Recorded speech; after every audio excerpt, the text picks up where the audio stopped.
Hello, church family. Pastor Brett Stevens here. I'm excited to go over this week's Common Thread devotional. So, the common thread that I see in this week's devotion is the idea of the voice of God speaking to us. I think you can see that in each of these passages. So, for example, if you look at the Psalm 1, it lays out this a contrast between the person who is allowing God to speak, who is listening to His word, and the person who is not, who's sort of the fool that is presented. And so you have this idea of sort of the two choices: will you listen or will you not? You look at some of these other passages. You have the Gospel of John, in which Jesus is praying to the Spirit, or praying to the Father, rather, and he is saying things like,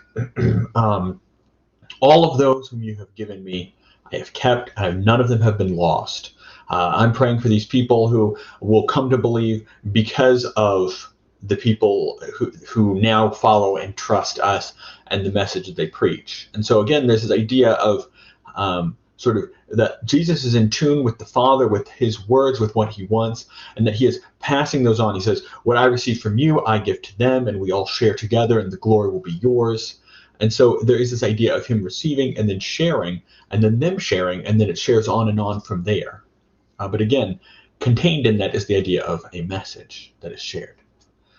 First John, John the elder, writes to this community, and he tells them that he has that they can believe because of this message that they've heard, and that he is sharing this message with them so that they will know that they believe, or so that they can believe. Again, this is John. The idea here is that John is speaking from his experience, but he's sharing. It's a communication is the focus there.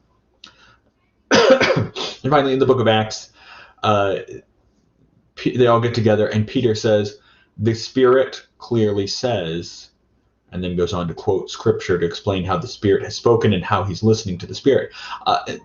So you can see that Peter leads out of this communication that he's hearing, that he is understanding the words of the Spirit. So that's the theme that I see for this week, is this idea of listening, this idea of hearing what God is saying.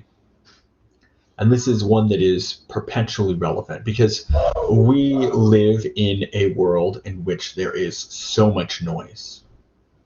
People are often uncomfortable with silence because we have so much noise. There are often people around, there are cars going by, we have music playing, we've got radios, we've got TVs.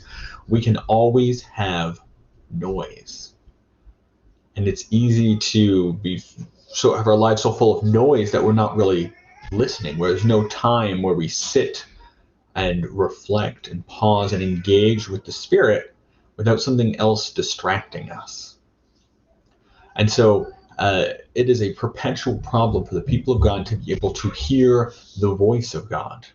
And we have a set of unique challenges, but we are by no means unique among the history of God's people in our ability to find other things to listen to.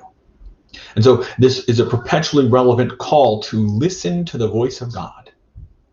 And so as we come to this weekend, as we prepare for a time when we will be all gathered together, we believe that it is in this community that we collectively can hear the voice of God speak more clearly than we can individually. This has been the tradition of the church from ancient times, to listen to God as a group so that we can filter out the noise and collectively hear the voice of God better than we can individually. So as we come together, as we gather, I pray that you will be ready to hear the voice of God,